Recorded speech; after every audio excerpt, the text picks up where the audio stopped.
अपनी मोटरबाइक्स को पेट्रोल से हटाएं और 1 लाख रुपए का कैश इनाम पाएं।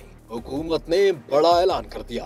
सीनियर सूबाई वजीर मरियम औरंगजेब ने पाकिस्तानी बाइकर्स के लिए एक शानदार मौके का ऐलान किया है। जो शहरी अपनी पेट्रोल मोटर बाइक्स को इलेक्ट्रिक बाइक्स में तब्दील करेंगे, उन्हें हुकूमत की जानिब से 1 लाख रुपए का कैश इनाम दिया जाएगा। ये इकदाम पंजाब हुकूमत के प्लांट फॉर पाकिस्तान विजन का हिस्सा है, जिसका मकसद सूबे में माहौलियाती बेहतरी लाना और आलूदगी को कम करना है। इस ऐलान के अलावा मरियम औरंगजेब ने दीगर माहौलियाती इकदाम का भी जिक्र किया, जिनमें अर्बन फॉरेस्ट का फरोग, स्मोक गन्स का इस्तेमाल और LED लाइसेंस के इस्तेमाल पर कार्बन ग्रीन क्रेडिट शामिल है। वाज़ेह रहे कि ये तमाम इकदामात पंजाब को सरसब्ज और साफ बनाने के लिए किए जा रहे हैं।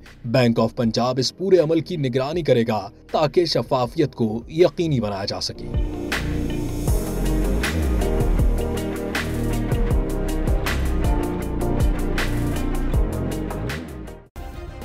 सब्सक्राइब करें और बेल दबाएं ताकि कोई खबर रह न जाए।